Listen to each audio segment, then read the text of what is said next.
3 million years from Earth, the Red Dwarf podcast. Thanks for the memory. Its crew, Blake Braswell, a USA native, and Lee Malaby, his English co-host. Additional. Good evening, or possibly good morning, or possibly Thursday. Time, as ever, is a bit of a blur out here. The mining vessel podcast you're aboard is still technically on course. I say on course, it's more of a strong suggestion than a commitment. I've recently run a full diagnostic of the ship's system. Everything is operating within acceptable parameters, except the drive plate couplings, the secondary coolant manifold, and Lee. Lee is not within acceptable parameters. Lee hasn't been within acceptable parameters since birth. This has been Blake and Lee, ship's crew, reminding you that in the cold, infinite vastness of space, you are not alone. You are with us, which statistically speaking, may be worse.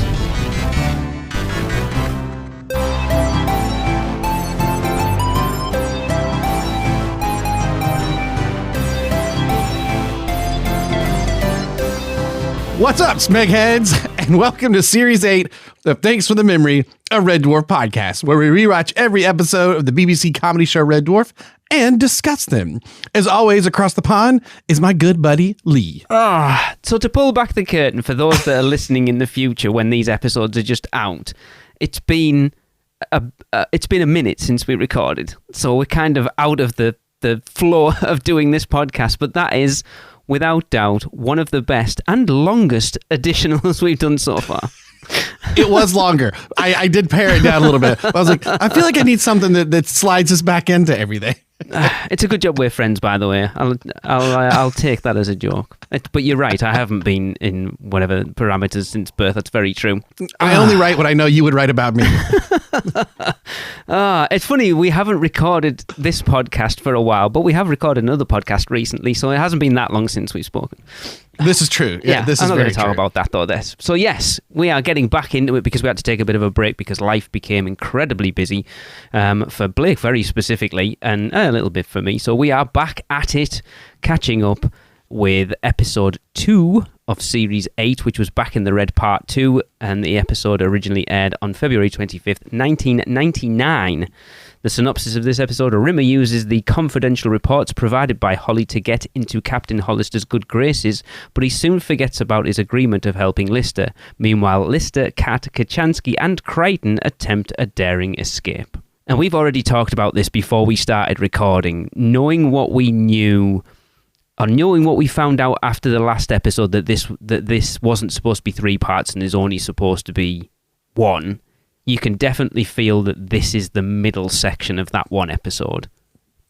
Yeah, so it's almost like we don't look up stuff prior, right? We tend to watch and then go back and look at trivia and stuff. It almost makes me wish we had done a long episode that was Back in the Red 1, 2, 3. That would have been great, actually. Yeah, because this is very hard to separate. Yes. And I will admit, there are some things I might like more or things I might like less if I had watched it sort of in its entire context. It is, this is the middle part of the story, and it definitely feels like we discovered that it was supposed to be one 1-hour episode. Yeah. They did enough that it got split into the 3. And right now, without a good memory, because we haven't yet watched, or I haven't yet watched the 3rd episode, no. I don't know if I'm going to walk away with the 3rd episode going, they probably could have cut that down to 1. And one 50-minute episode or something. I'll be curious to see that. I wonder if there are things that are left in or a bit longer in this because they just had the time. Because your question is, we wrote a 55-minute episode. Oops. It really ballooned bigger than 1 episode. We'll just make 3 shorter ones. Well, did you get an hour and 10 or an hour and a half worth of material that you stretched out? To put it into perspective of a very similar thing, something I adore, and that's Zack Snyder's Justice League. So just because you can do a 4-hour movie doesn't mean you have to do a 4-hour movie. And bear in mind, I am a huge Zack Snyder apologist, and I love Justice League, to be fair, but there are times when I feel like you can't just sit down and watch it. It's a slog, but in the best possible way. And there's like, I watch it now with the eye of like, you could probably cut that down a little bit. You don't really need that bit. Yeah, there's there. actually a part of me that wishes that someone would go and do an edit of the Zack Snyder cut. Yeah. And just tighten it up a little bit, kind of like those people that they took the 3 Hobbit films and cut it into one. Oh, I haven't seen that. That's funny. So there are some it's not, I've talked about pacing before. Usually I mean pacing with like the sort of patter between the actors and the bip and the bap and the four. This one has got a weird pacing thing because it's just the middle portion. It's that part in a movie where you start to just kind of go, your brain almost drifts, and then we've moved out of that act into the finale. You're, oh, here we go, because you're putting everything in place to set up the final act. And so it was very weird, especially for us, since the way we postponed recording, that we didn't do the 2 back to back as normal we did the first episode. So we've had even longer to sit with this middle piece of the meal, and it's a little weird. I didn't really take more notes. No, I didn't. I left my original ones. Yeah, I did a casual rewatch, the 4th or whatever rewatch it was. It's still compared to where we left off with Series 7, I don't have complaints that hit the depths of Series 7 at all. Not at all. And matter of fact, there are a lot of good moments in this. It just is one of those where it doesn't really add up to anything because we still haven't. It's the middle. You know what I mean?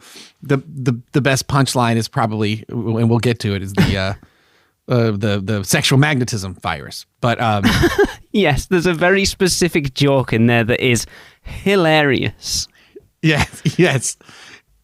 So I just started like going from the beginning. I may have said this the last episode, but like especially hit me on this watching this one was, man, the performance of Lister is just back. There was something very off about him in the previous series, and I don't know if it was. I can tell you what it is. We talked about it. But I don't think it's just Chris Berry. I think it's the lack of the audience. I think it's Chris Berry, but I think there's like, it's not just the one thing, right? Like, because there's so many little things that pile into it, right? That you got a new crew member, you've got the audience isn't giving you the energy. There's just a lack of energy I felt from Lister in the previous series that in this is back. And I genuinely think that's down to Chris Berry not being there, not having that person to bounce off. Well, and then to be honest, I think we kind of mentioned this too. They saddled him then with like several episodes of like kind of being weird because there's no, like literally written into the script, it's being bummed out. That he's not there, and so it's weird. It just was weird, but it feels like Lister is back. The dust, if there was sort of rust, even in the opening episode with all the full cast of Series 7, there, even though that was one of the stronger ones, like there was the feeling of like rust a little bit that they had to shake off, and the whole like opening of Series 7 with the whole "I'm Lister of Smeg." Yes. That felt so classic and never, I don't even think in subsequent episodes hit again, but he's just back. There's just something about the cheekiness and with him that it just feels like the previous series to me. It's crazy, isn't it, to get a football reference? They say one man doesn't make a team, but he can certainly make a difference. And I think having Chris Berry back makes a huge difference. I mean, it also makes a huge difference that it's not just Rimmer, Lister, Cat, Kachansky, and Crichton. You've got a whole slew of other people. My next note's literally Captain Hollister is flipping great. He is. Funny, actually, we were watching, we had a weekend of watching old movies. So we watched The Princess Bride. I've never seen The Princess Bride. Tracy was disgusted at me, so we watched The Princess Bride. I didn't think much of it. She was very I'm glad disgusted. you fixed that. That is a disgusting response for you to have, but I'm glad you finally fixed that. And then we watched Top Secret. I've never seen Top Secret before, the Val Kilmer airplane thing.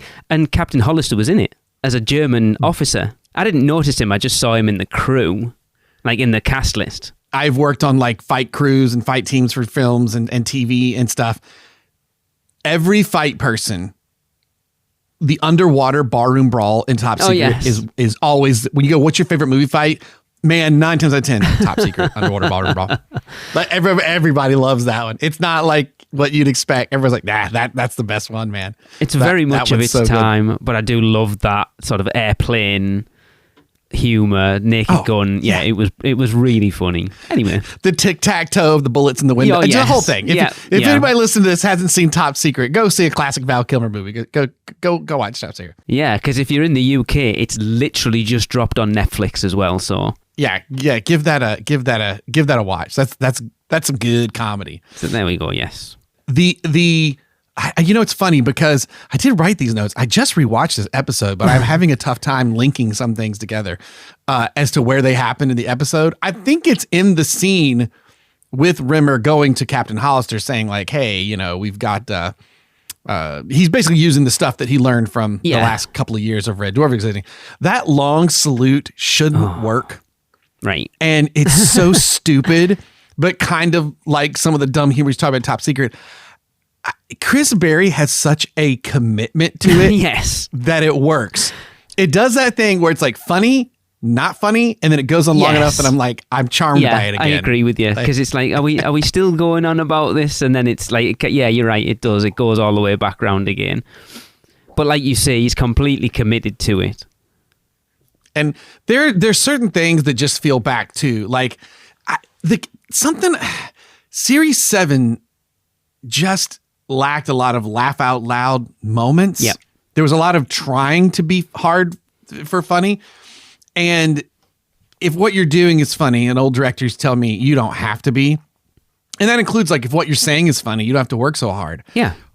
One of my favorite lines, what an English joke for a show. But this Rimmer talking about the drive plates to Captain Hollister. Oh, you're going to steal it. You're going to steal it off me. Go on. The whole like, well, if someone was so stupid to mess it up, but like German tourists, the stupid are everywhere. I wrote that line down. It's brilliant. Absolutely brilliant. It's like that. I mean, that opening bit with Captain Hollister it feels so old school Red Dwarf, even though, yes, you've got an extra character in there with Hollister and stuff. Man, it's so great. The whole bit, man, is so great. When he drops it, because he's like, he says, also, I found an extra tube of this in the surgical unit. And it comes with this very special. So what gets me, Blake, right, is it's the name of the cream too. Yes, like it's anal Jesus. What is it called? I can't even remember. But they actually made a tube. They actually made a box for it as well, because like everything that he reads out is on the box. So it's like a Red Dwarf Mining Corps box of anal, whatever it is. It's the glove. The glove is the worst thing. That glove, one size fits all. It's the look on his face when he's like, thank you, Rimmer. I know, like, you think he'd be mad, but him just going, it also came with this. And that dangling, that, God bless, in the prop department, whoever made that, like, and I guess that's what, and again, my memory's rusty on these. I've not seen these as much as we've seen the earlier episodes, but like, it doesn't just feel. That's why I say I don't feel it's just Chris Berry in the previous season. Okay. When these moments happen, it's like, yeah, you got Chris Berry back, and you got a live studio audience, and you got this props person who's like going ham. Yeah. Like it just feels like everybody is back, is like on the page to make it happen. Yeah. Once we're done with Series 8, I'd love to see if there's any storyline to find about, like, because I think I was surprised in finding out. I think I mentioned the previous episode, it looked like Red Dwarf again. They got rid of that fake film look and let it be a sitcom, albeit with the modern camera of the time. And I was surprised when it was the same director of photography. So it's not even, I don't even know if is it new people, or are they just, I don't know what it is, but it just feels like everyone's knows what the assignment is, as the kids say today, like, which I think it goes back to, like, we went into Series 7 knowing that for all it was the highest rated, like the highest viewed series so far, that the fans didn't like it. And you come out of it going, it started off all right, and then it finished terribly. And then you watch this one and you go, this makes it look even worse, because this kind of, it's like they hit a hard reset and like, let's just start again, going from like, it's like we'll ignore everything that's sort of come in the last 2 or 3 seasons and kind of go back as a kind of a soft reboot. Well, we talked about like after series 2, there's another chapter as you move into series 3, 4, 5, and 6. Yeah. And 4, 5, and 6 in particular feel like a chapter themselves. Then you have 7 and kind of 8 here. And then I would be curious again to look up after everything came out, if 7 was such a record viewing, if people didn't care for it as much as it went, I wonder what that meant for the ratings of series 8. Because I hate that like this series doesn't get a follow-up.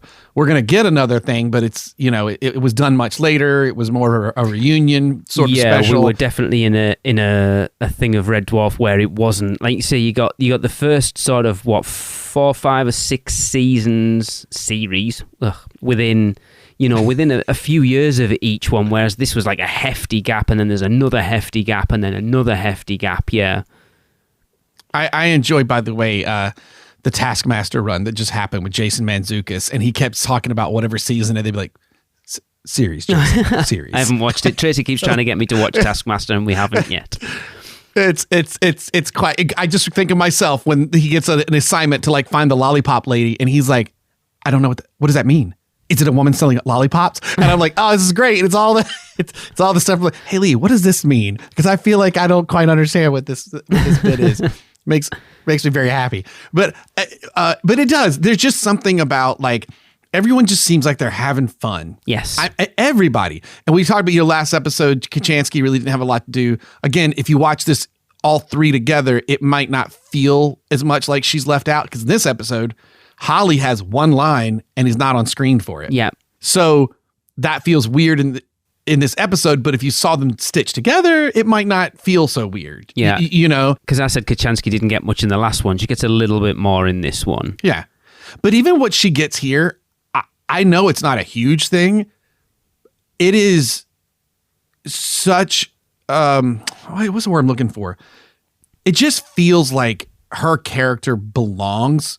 She's grounded in it. And even though it's not a lot of dialogue and stuff, you can even feel her settle into it, which of course, right? I mean, she was added to this long running show the previous season. And, you know, we even talked about like, as much as we love series 1, you can still feel the guys figuring out, and the writers and the directors figuring out everybody. And she feels very settled in this. Yes.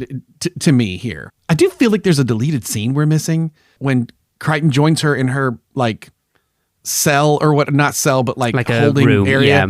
Yeah. And she's got like plush dolls. It feels like something's missing. Yeah. Why is she in there with all this like nice stuff and Lister's in? Yeah. Like the prison effectively. And I don't know if it's because she was an officer, but they don't explain it. I mean, we could come up with ideas, but and she's got all these stuffed animals that are there, which I don't know if like it's missing the line of he goes in the brig, you were an officer, so we'll confine you to quarters or something. But then when Crichton comes in, he's like, I'm with you because I've been classified as a woman. So I don't know. I just was curious. It feels like there's something that we weren't privy to. Maybe. That's in there. Going back to the scene with Hollister, I did feel like there was a little bit of a call back to gazpacho soup in this episode, proving that Rimmer doesn't know anything about food. When it's like, a few people I like to invite to supper. It's black tie, Chinese, whatever. But I'd rather it wasn't black. Like, just wear what you want. I love the like Hollister's face of like, please just don't make me regret this or take this back. But I mean, and this is like, what a great, clever story idea. The idea that like, Rimmer could use all the stuff that has happened to his own advantage. And like, there's some fun story stuff in here, which we haven't really talked about. You know, we used to bring this up in the previous, 3, 4, 5, 6, even second, all the series really, of going, man, this is a fun sci-fi concept. Yes. Outside of Red Dwarf, right? And, this is, while this is more specific to Red Dwarf, but the idea of like you time travel, in a way, this is a time travel story, except not. It's the people that came back that time traveled. Yes. But for Lister and everybody, it feels like they went back in time because everyone's back. but to do that, and like someone like, to use all the information and try like that's a fun sci-fi thing. It's fun. It's like using all the pieces that you have available to you. I wonder why. Do you think it's weird to force so many callbacks? Because the luck virus and the sexual magnetism, is that series 5, right? Not even 6? I can't. Yes, because it's back. Oh, God. Yeah, I feel like it's series 5, right? Dr. Langstrom, I feel like it's series 5. Yeah, maybe 5 or 6. I think it's 5. But that's weird, right? I mean, now between the pause in the show, aren't you like, that's been a bit. And for a day and age, now granted, we know that they had started selling the VHSs of them. Yeah. Yeah. Oh yeah. Series 5 quarantine episode. Oh, was it? Okay. So interesting. That's been a bit, I mean, we know it, we get it, but it's at the time. I wonder if because of the popularity of series 7, they know potentially people may have been new viewers watching series 7 and then have gone back and started, because of the VHS, like you say, gone back and started watching it from the beginning. So therefore, putting stuff like that in is kind of a little nod to all the old viewers and the new ones who've gone back and started to rewatch it. And sure, like, while having Hollister is a callback, but you brought the whole ship back. So, I mean, that doesn't feel weird to me because it's the premise of the show. Yes. The Red Dwarf ship itself is the premise. So, but I just, again, I'm no problem with it.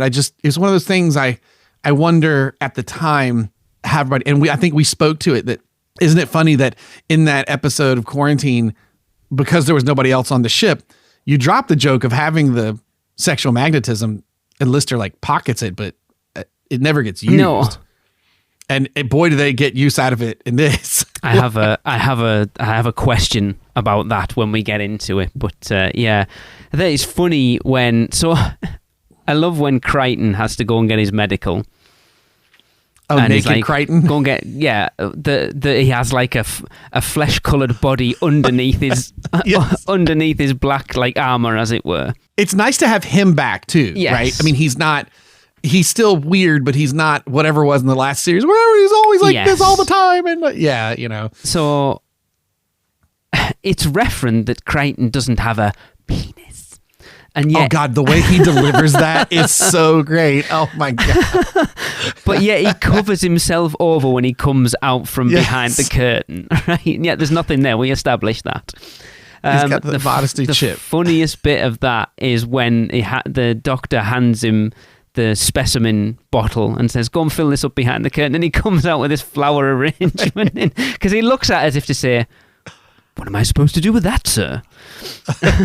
And then goes out and comes back with this big vase flower arrangement thing. Yeah, it's such a weird scene, but it is funny. And the one nut falls out, gets unscrewed, the second nut, and then his head falls off. It's just so it's perfect. I mean, it's great. It's classic. It's so classic Red Dwarf. The status quo is obviously already changed, but I know continues to change a whole bunch. So I'm curious how that feels going forward. But there's still a lot of this that just feels like very classic Red Dwarf stuff. Yeah. Where was it last series? I mean, because right now we're talking about a scene with Crichton, nothing to do with Chris Berry. No Rimmer. Do you know what I mean? Like, I think he has an impact though. Because they got so lost with him and Kachansky, him not liking Kachansky, like that just became such his entire personality the previous series. But then not really either. That was like they played into it, or they didn't play into it. It was weird. They never quite fully went for it with that. I think with that whole, it was odd, especially because she didn't reciprocate. Yeah, as much. Like she just didn't care really. No, other than like quit being annoying. Yeah, it was such a weird. Like I said at the time, they lost Chris Barry and a knee-jerk reaction, bring somebody else in, but didn't quite know what to do with her. Yeah, and you know what, man? God bless her. Like that's got to be a rough spot to come into. Yeah, and I do remember, as I've alluded to before, a thing about her storyline with her has one of my favorite punchlines in this series. It's one of my top Red Dwarf punchlines.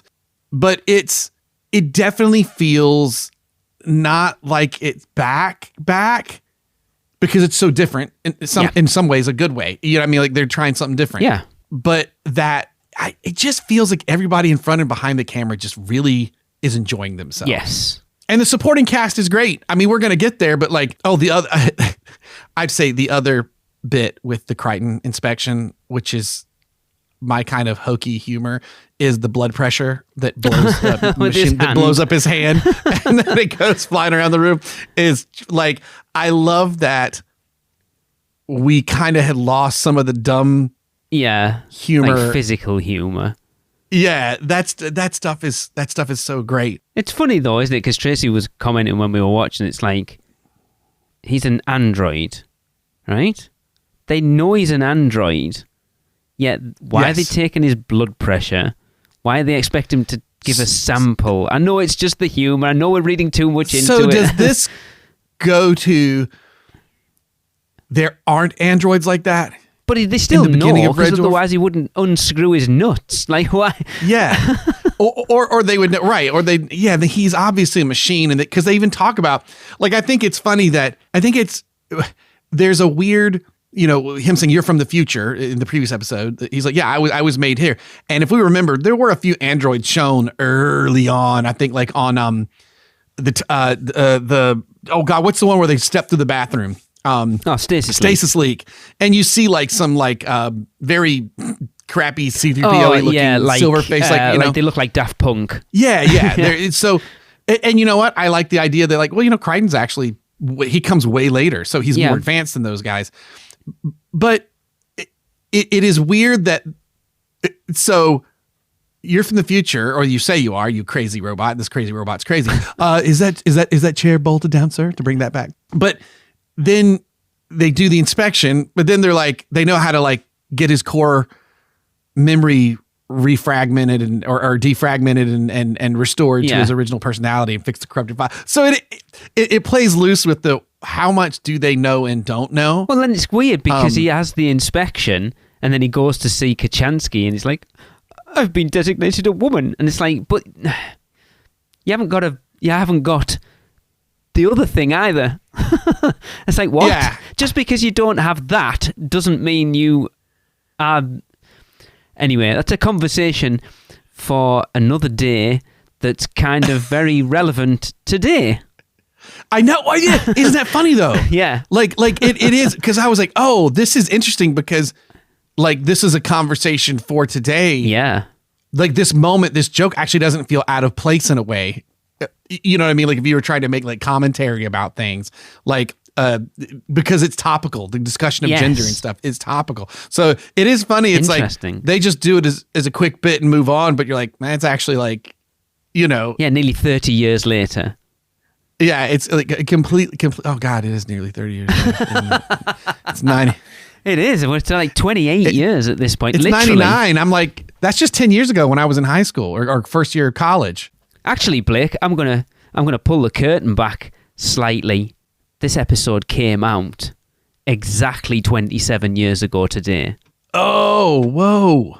That's February 25th, 1999. Look at that! I didn't even make that connection while I was while I was doing that. Oh man, that's pretty wild. Cool, actually. Yeah. So that interaction with Kachansky's kind of just there to it's funny, like you said, just for him to go. It's funny because I don't have a. Like it's funny, and she does a good job like holding her own in the conversation. I mean, it does set us up the joke of just imagine them sitting on the loo. Yes. And I do love a good Crichton doing this laugh. Like I do love any excuse for that. Yes. Like who are you imagining on the loo now? You, Mom. Like so great, and the look on her face, like we haven't had awesome. Crichton do that for quite a long time. You're right. Well, and I do like how. It just occurred to me saying this. So he gets interviewed in the previous episode as if Crichton's nuts, and I always am like, it's our Crichton, leave him alone. But there's something more in this episode that to me, and again, maybe it's why you shouldn't watch them broken up, that he is so unhinged, and we haven't realized it because we've been living with him watching the series ourselves. Do you know what I mean? But to actually plug him back into normal society, which that's interesting too, isn't it? Because the other person that has a tough time being part of normal society is Lister. But we aren't really harping on his disgustingness or his hygiene or any of those things, because we're so focused on the story of, oh no, we're in trouble. I got to escape. Yes. We got to get out of here, because there would be something fun to that as well, of like a guy that could walk down the hall scratching himself because no one else is there. Right. And like, so, but it works well with Crichton, but he has become so unhinged that we like don't even realize it. I'm trying to think where we're going at the scenes, like, because it's either the next scene is the bit where Rimmer goes to see Lister, or is it the hearing where they tell them they're going to put them on the psychotropic drugs, which I'm assuming is going to play into the final episode. I think they might be next. I do want to just give one shout out to one final joke in that previous scene with Kachansky and Crichton, which is like, I don't have a penis. I wasn't assigned androids on their side genitals. Only androids or genitals are for the Italian crews. So they could stand around cupping themselves. They felt like it would make them blend in a little bit more. Yeah. Yes. Another like, there we go. So typically Red Dwarf is usually some comment of Rimmer making fun of the Belgians or some, okay, here we go. We've gone to the Italians now over here. But yeah, the hearing is basically just to set up the fact that we get told by the end that they're not really escaping. They just think they are because they're on those psychotropic drugs. Right. That they're going to take these things to like, they're signing off on it to be part of like an experimental way to get the truth, like basically all the memories and stuff. Yeah, it's weird. I do like he doesn't have a ton to do in this episode, but I do love the cat thing of like, everybody come here. Oh yeah. Okay, now look, I've watched a lot of court dramas, and the way this works is after they say something, we all lean in and we whisper like this, and then we lean back and we literally know what we're doing. Yes. Like, it's so, that bit is so great. And then he leans back and he goes, look, just how professional that looked, didn't it? Yes. Yeah, like, that's funny. So, yeah. I do like that. That's old school cat. He doesn't have a lot to say, but when he does, it's a jump in it and it's a cracker. Yeah, and it hits. It's so good. Yeah. I think you're right. I think it's that bit, and then it's Rimmer going to Lister saying, yeah. I'm not, I found the disc and I can't help you. What does he say? We shook on it, man. You should know my handshake's as reliable as God, I wish I had the script next to me. Rimmer had some really good one-liners. As a plumber's estimate. Oh, yes, that's right. Yes. That's it. Yes. Like those one-liners. Yeah. My handshake's as reliable as a plumber's estimate. Those things are so classic Red Dwarf, little bat, like one-liners in there that I enjoy so much. And I love that it's predictable. Like Lister, it's not even, I feel like I'm thinking of a previous episode where it's like Lister is just like, there's no magnificence about you. You've got no honor. Like he just is like, I thought you were terrible. You're even worse. But I like that experienced Lister is just like, I pretty much just figured this is how it would go. Like he just doesn't seem surprised at all. And it's not his Rimmer, which we haven't had time to sit with yet for very long, but it's not his Rimmer. Yeah. Yeah, I'm forgetting that. It's still it's still Rimmer though, isn't he? But I do love that. Oh God, I forgot how you were. Like you're, like that in the previous episode. But I'm saying I got the disc. I don't need to work out any deal with you. And then of course that's when he pulls out but I found these two things: the luck virus and the sexual magnetism. Sexual magnetism. Two positive viruses. Which so script wise, they do explain what they are. I just think it's funny that a long time has passed and we're using these couple of things that were only in one episode. Like if it were the Psy scan or something with Holly or whatever, but it's not. It's these two things that like came and went. One of my now Quarantine is one of my favorite episodes, period. But like, sir, I do believe that's the sign that the luck virus has worn off when Crichton turns around and has a dart in the back of his head. I did notice that when Lister has hold of them, he does actually rub his fingers on them as well. Yeah. Yeah, that's a good little continuity thing. Like, Yes. he totally does the thing. Yeah. And so he escapes and he gets out, doesn't he? And then he goes and gets Kachansky, and they're in the lift together, which I do find hilarious when he's like, well, that's what I mean. Like, she has great timing in this scene. Again, she doesn't have a ton going, but like her timing for this whole bit is delightful. I have an issue though. Because he's like, oh, how did you get out? And she's like, oh, I just used the luck virus. She goes, oh, it's a shame you didn't get any of that sexual magnetism. It's like, she doesn't like him. Why would she give him the come on? Was it I was trying to interpret, is that like, well, it's a shame you didn't, I mean, is it like a jab? Is it like a, we're never going to. Yeah, because the only way you're going to ever get anything out of me is if you do have the sexual magnetism. Yeah. Yeah, okay. But her, like, when he does that and her looks down and then it's just, is it like the pause and she looks up, is that a new shirt? Yeah. Oh, it is, Looks good on you. Yeah, thanks. Really suits you. Like, it's just. Yeah, she is really good. It's so good. And you just see like, oh man, you can tell I don't know. There's just something coming through where all the performers, and I mean the new crew or the revived crew, as well as our boys from the Dwarf, like everybody just feels very settled. I guess that's what I'd say about Series 7. No one felt settled. And I know there was a big change in the middle of it, but it just, it threw like everything never, out. It didn't ever feel, a lot of times there were times it just didn't feel like it was the same actors, same character, but they felt like a little off by a degree or two. And this, obviously, even though Kachansky is new to being part of the show, I don't know, that scene, you're just like, yep, you're going to be funny. You're going to be able to play with everyone, which I'm sure you noted has one of my favorite one-line jokes too in this episode.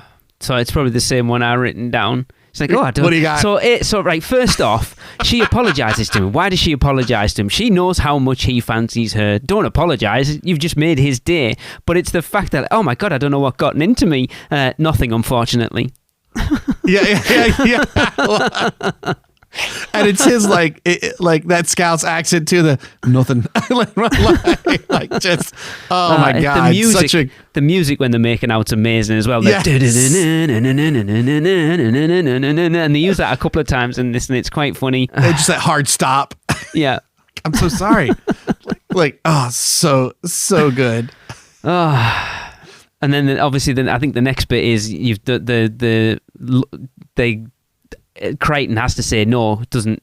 So that's where that comes from. She's like, oh, you could just tell them no, you don't want them to go back to your core settings. Like, I can't say that, Mom. And then the whole sitting on the toilet. So he pulls the gun. He's like trying to say no, isn't he? And he pulls the gun out and is like, follow me, and sits them all down on the toilet. And the psychiatric doctor's got white stockings on with suspenders, which is a bit with weird. Garters. Yep. And I just love the lady who's like, I was going to the loo, take off your pants and sit down in the loo. Then what do you do? I'm going to look at you. He really is crazy. And it's so good because he delivers it with the sincerity of like, I'm just going to look at you. Like, that's all. They think there's something psychosexual going on, but it really isn't. It sounds even worse because he is so like innocent sounding about it. I'm going to look at you. Like, it's great. And you're like, you know what? Thank you for the Kachansky scene that to set this up, because that felt like one of those Red Dwarf gags of setup, like, and payoff, which there's a lot of that condensed in this middle portion. I think as we're going, we're obviously enjoying lots of these chunks. Oh, yeah. It just doesn't, it's not really a story. Come it doesn't together, really have because it's just it's the middle flab of an overall story. But there's little things like when they capture him after this and wipe his memory.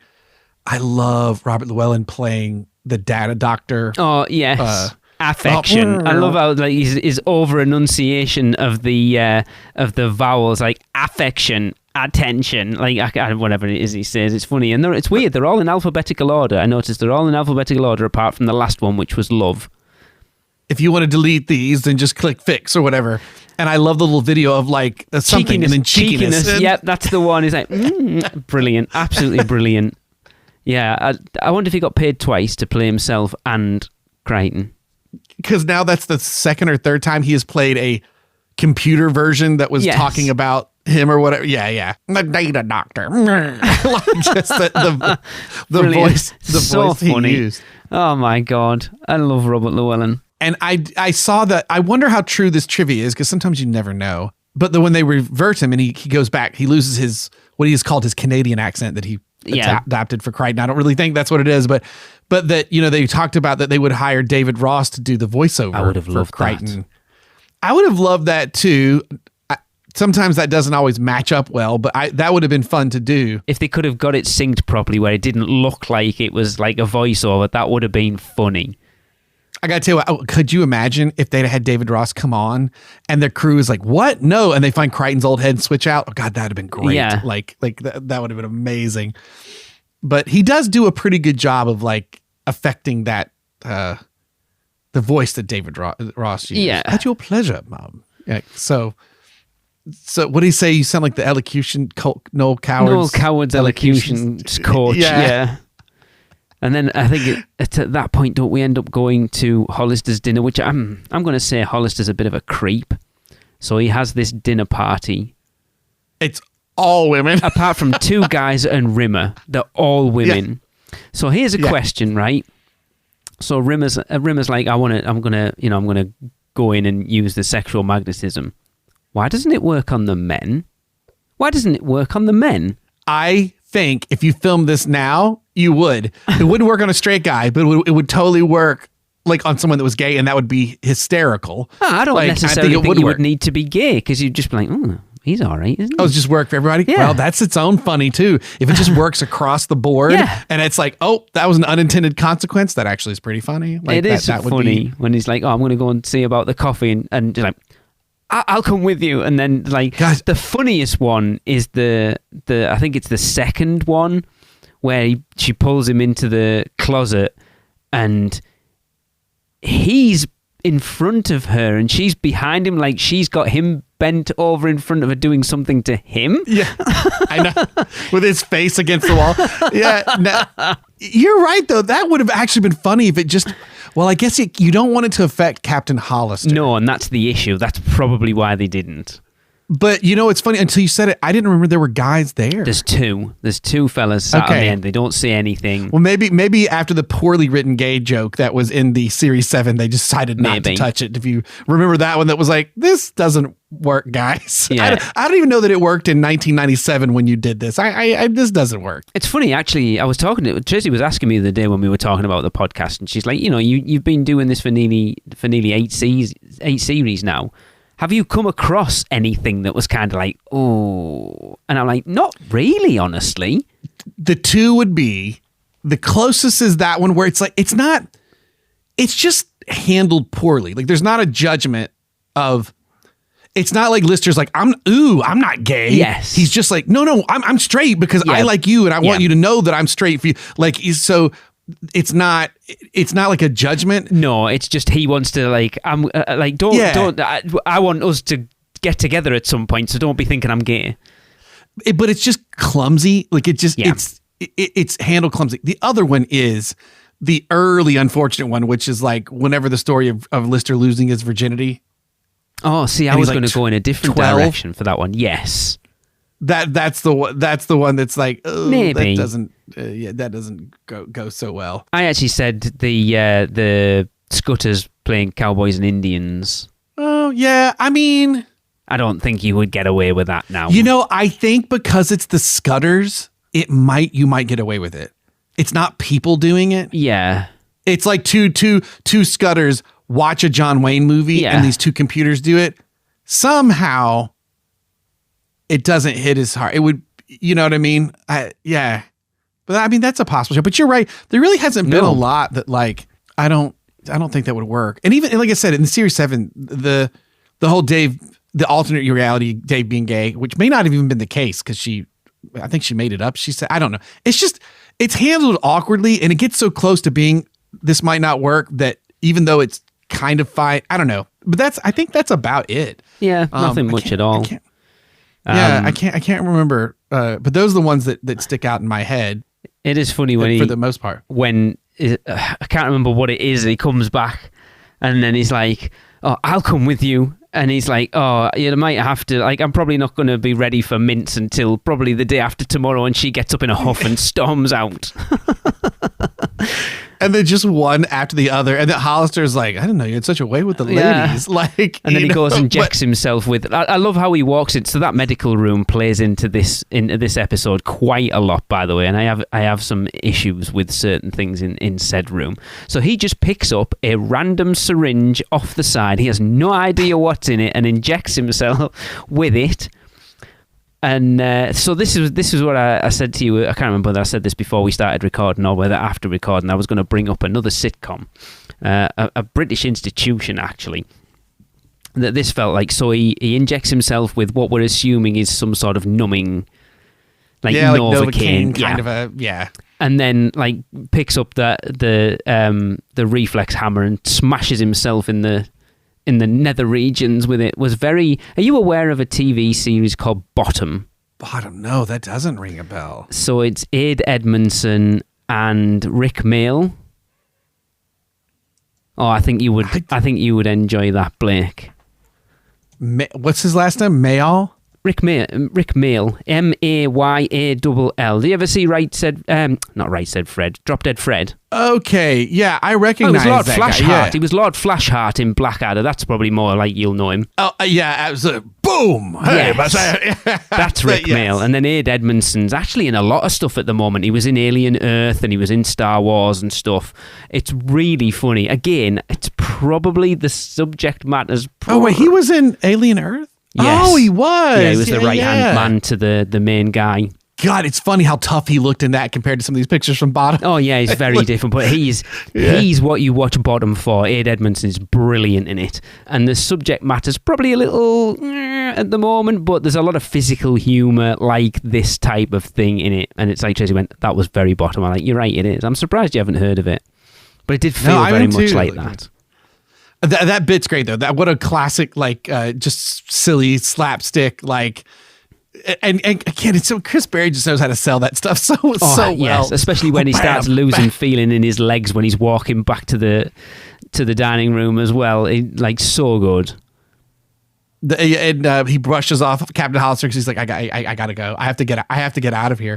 And it's at the dinner that he discovers from Hollister that like right now. Oh yes, they are in a whatever alternate virtual reality thing, because of the drugs we gave them. Yeah, they're going to tell us, we're watching, we're going to learn everything about them, everything that happened, which of course he's obviously panicking about because that means wait a minute. It doesn't affect Rimmer. He didn't actually release Lister. He didn't. Does he still think No, he knows Lister's out at this point, though, didn't he? So, but I'm saying, if his fear is that Lister will say, Rimmer agreed to help me escape, but then also say, but then he reneged on the deal. What has Rimmer done that's bad, actually? Because he's using confidential files to get ahead. But it's confidential. Well, but some of the information is stuff that hasn't happened yet, at least from their point of view. Yeah, I don't know, that's messy. I didn't think about it. Bad that he would. Yeah, I know what you're saying because he didn't actually let Lister out, but they still struck up a deal that Lister would help him.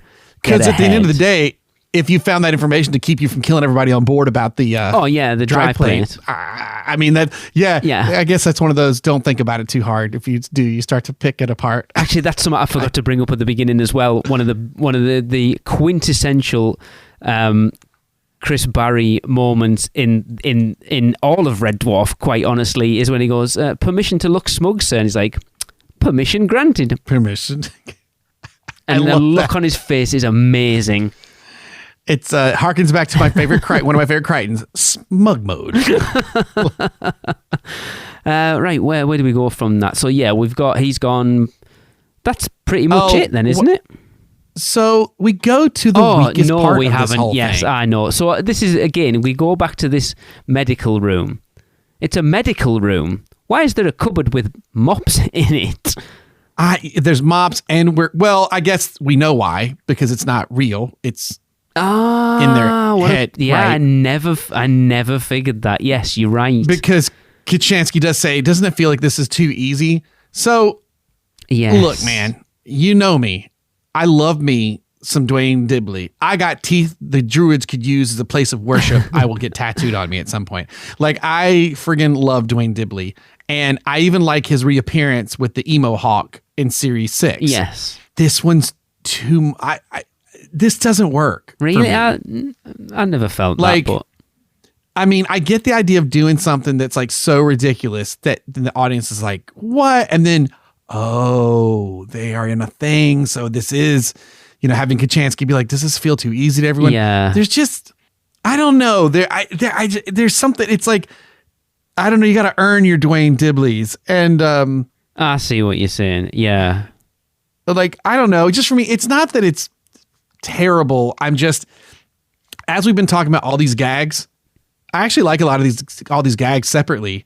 This one just doesn't hit as well. But I mean, I guess under the premise of they don't know, because why are there mops and why are there fake teeth in there? It's actually two things. Because it can't be dentures. Like, I make dentures. I know they wouldn't fit over your teeth anyway. It's the whole thing. So what you're saying is it's like, oh, people like Dwayne Dibley. Let's give them even more of it.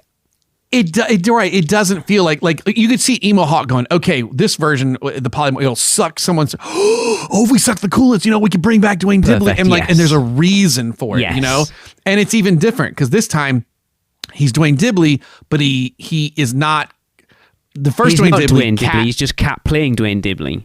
Right. Yeah. And in the second one, he became Dwayne Dibley. Right. And so this is like, it works. I don't know. There's just something. It feels cheap. Maybe that's really unfair, but I see what you're saying. It's not as strong as all these other guys.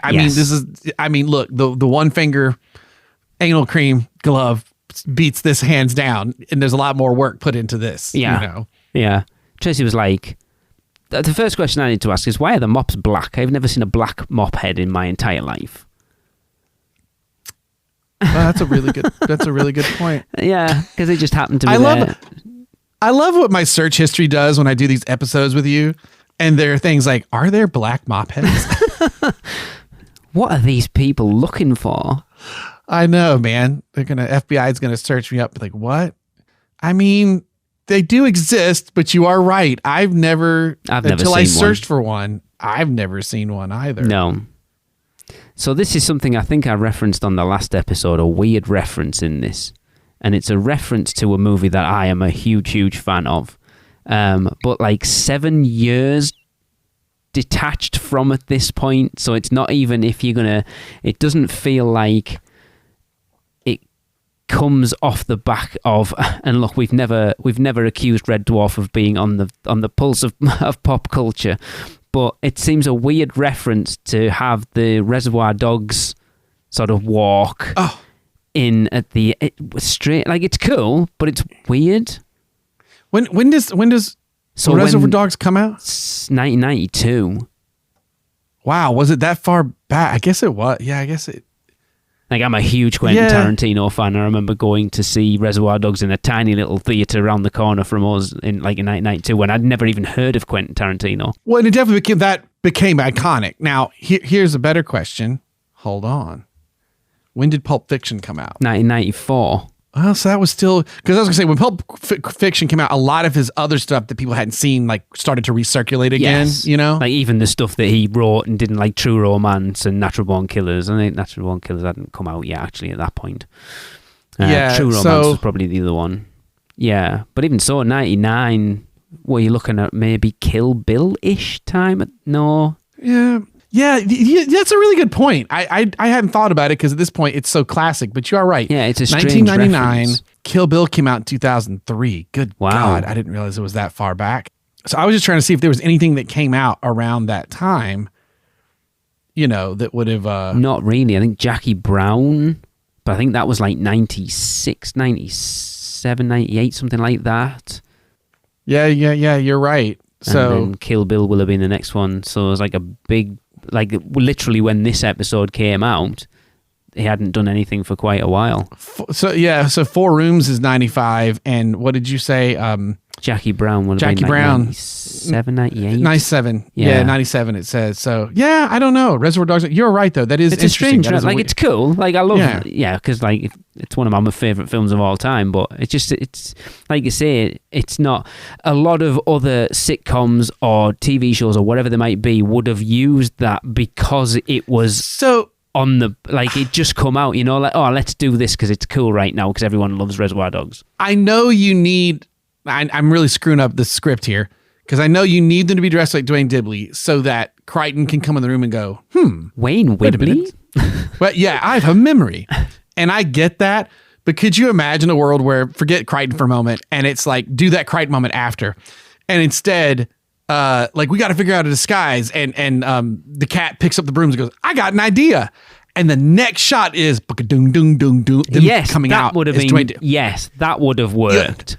You know, Yes. and then they run into Crichton, and Crichton's like, ooh, Yes. Wayne Whibley? Like, you know, then you whatever. Yes. You know, like, I feel like that Yeah, much would better. have hit harder. Yes. Maybe that's why I don't like it. It's like over explained or overwrought, you know, like There's too much within the focus bit. on it when there doesn't need to be. Yeah. So it doesn't. That's a really good point. That would have worked so much better. Yeah, or you just do it, and there's some weird, I don't know, it accidentally recreated the emo hawk, or they have it in a cage, and they're like, I got an idea. I don't know, but it's just, yeah, there's something like overdone about it. But yeah, if you'd gone from I got an idea to Just them, yeah. like coming out, that Little would have been green bag, funny. yeah. Ding, ding, ding, ding, ding. And then Yeah. even then, if they went to the next room with Crichton and ran into the soldiers, that you still probably could still do all that stuff. Yeah. But like that would It have just hits a little harder, yeah. Yeah. And I love what do you guys do? Computer programmers. Yeah. Like, oh, okay. And I was like, talk about jokes that don't age. Not that that's doesn't age well out of like a inappropriate, but 1999 to nowadays, like, no, that's a really good job, actually. What are you talking about? Do you know what I mean? Like, Yeah. it's like then it's like nerds, and now we're like, ooh, sexy. That guy's a computer cool, programmer. You know, like, the meaning changes. What I do find out about this episode as well, which really tells you that it is it was meant to be the middle part of an overall, like, one story, is it doesn't really have an ending. Yeah. It feels like They the end had of a enough scene material. rather than the end of an episode. It's like they had enough material to break it into 3, which is a different thing than saying I have a 3-part story. Yes. You know what I mean? With a first act, a second act, and a third act. Yes. That in their own, each have their own. You can know. watch as a self-contained Yeah. story, and this one doesn't Yeah. have that. You want to know what happens after you find out Darth Vader's Luke's dad, but The Empire Strikes Back does end. There's Yes. a cliffhanger. There's unresolved stuff, but like it does ends. have a Yes. rise and fall. Yeah. It ends, and I think that's here. It's just, you know, we split it up, and you know, It's like they've got the overall thing, and it's like we need to find a spot where we end this episode to Yeah. move into the next one. That seems as good a place as any. I'm definitely going to jump onto the next episode fast. Oh, I'm going to watch today it tomorrow. because I'm very curious, and then I'll probably sit there before to be fair, I probably won't just watch it a second time. I will watch probably all of them back to back before we talk about the third episode to see that's I what might that join you. feels Actually, like. yes, You I think know what that's I not mean? a bad Like- idea. Actually, I will join you in the same. I think. because you said in the first, God, Kachansky does nothing. Well, but if this was all together, you know, Yeah. she's not in the first third, but she's in the second and the last third, you know, because it is weird. Like Holly literally is in the Dwayne Dibley scene, and it's a voice like just going, the prisoners have escaped on Yes. whatever, you know, and that's it. I don't even remember if Lister gives like a thanks haul. No, I don't think he does, because I think it's not even. It's in the background. Yeah, and then Kachansky says, "Do you think this is too easy?" Which kind of lets us, you know, and is that where Hollister says we're gonna? It's broken up in a way that I'm having a time grasping. He tells Rimmer what's going on. That's at the we don't at the cut. supper, and then Rimmer Yeah, but we comes- don't cut back to Hollister after this bit, right? because Rimmer's walking down the corridor and Hollister stood there, and that's when it's like, oh, I didn't realise you had such a way with the ladies. Right. And then it pretty much ends after that, as we'll find out as we do our usual outro. Then it is there. It was a weird. It's a weird ending because it doesn't, like you say, it doesn't really end.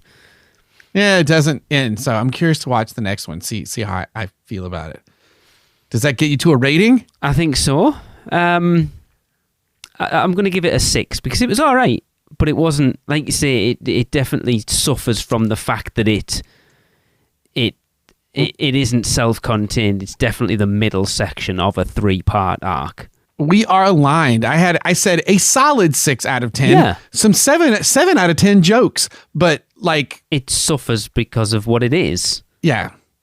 And I think like when we sit there going, wait, did this happen before? It kind of speaks to the way that it didn't have a solid through line. Yeah, it's like scene. It's very short little scenes all stitched together to get you to a point. Yeah, like I said, the pacing of the individual scenes, good. Yes. Stitched together. Kind of awkward. I got a feeling we're going to watch this 3rd episode and go, oh, give me Final Cut in a day, and maybe we could trim this thing down to what it needs to be. It's just a little bit on the long side. I'm interested because I genuinely don't remember. Like I've said to you, once we got past 4, I guess, my memory of them all was terrible. So I'm watching these effectively for it's not for the first time. I know I've seen them all at least 3 times, but as I said when we started this podcast, it's been a good 8 years. Well, because of the Dwayne Dibley, the Naked Crichton, and him being reprogrammed, I remember a lot of the beats in this one, if not the whole way through. I couldn't tell you anything about this 3rd part that's about to happen. I don't remember. Interesting. I don't really remember anything about that one, but I do remember the bits of this one that were iconic. I don't remember anything about the 3rd, so I'm curious to watch it. This does have one of the tropes I dislike, in a thing that happens a lot in modern storytelling, TV shows, which is you introduce a problem like, oh no, they have cleaned Crichton's files. He's no longer Crichton. And from the context of this show, for all we know, it's going to be that way for a little bit because you've already got a new Rimmer. You've got, but they fix it very, very quick. Very quick and very easily, I might say, as well. And granted, I realize, it's part of the whole fake scenario they've been put in to elicit the truth. But like, it is a thing. It makes me nuts. I see it a lot lately where it's like, well, we could have just cut all that. Like what does it matter? I don't know. Like a hero in the first 20 minutes gets his arm cut off in some action adventure thing, and then 5 minutes later they're fitting him with the robot arm. Doesn't do anything special, but it's a robot arm. Does it do anything special? No. You mean like Star Wars? Do we need to do that? Do we need to do that? Well, that was the end of the movie, and at that point, we didn't know that you could get a fake part, right? So, but I mean, like early, but it's like problems that happen, and then, don't even bother doing it because it serves absolutely no purpose whatsoever. Yeah, I mean, heck, if you just put him in jail and he had to be rescued, you'd cut this thing down to 1 hour that you needed instead of the 90. It's weird. I'm actually really looking forward to watching this 3rd part now and seeing how this stitches together. Yeah, me too. Cool. All right. Well, that brings us to the end of this podcast. Be sure to follow us on Facebook and Instagram at Dwarf Memory for all the show updates. Please subscribe, rate, and review the show wherever you can, and email us your comments to dwarfmemory@gmail.com. So the next episode we're going to be discussing will be the 3rd part of Series 8, Back in the Red, Part 3. So make sure to watch before you join us for the next episode. Hi. Never realized you were so damn popular with the ladies. Maybe you can share your secrets sometime? Yes, sir.